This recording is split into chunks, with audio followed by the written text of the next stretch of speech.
সম্মানিত ভাইয়েরা, আমাদের অবস্থান ওখানেই আছে, আমরা বদলাইনি। আমরা বলেছিলাম আমাদের সহকর্মীদেরকে চতুর্দিকে সতর্ক দৃষ্টি রাখুন, কেউ যাতে সমাজকে অস্থির করতে না পারে। আমরা বলেছিলাম চলে যান,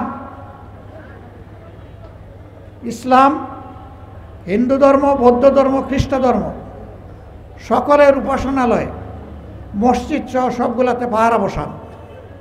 আমাদের সহকর্মীরা একটানা 15 দিন মেঘে ভিজে রোদে শুকিয়ে সেই দায়িত্ব 24 ঘন্টা পালন করেছে। 15 দিন পরে সবার সাথে আলাপ আলোচনার প্রেক্ষিতে আমরা আমাদের কর্মীদেরকে ঘরে ফিরিয়ে এনেছি।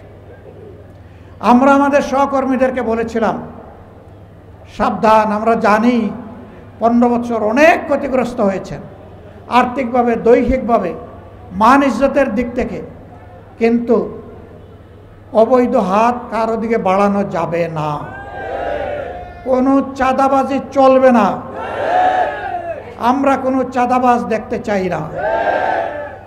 আমরা অফিসে যারা দায় দায়িত্ব পালন করছেন তারা এই নতুন বাংলাদেশে ঘুষ খাবেন, এটাও আমরা দেখতে চাই না।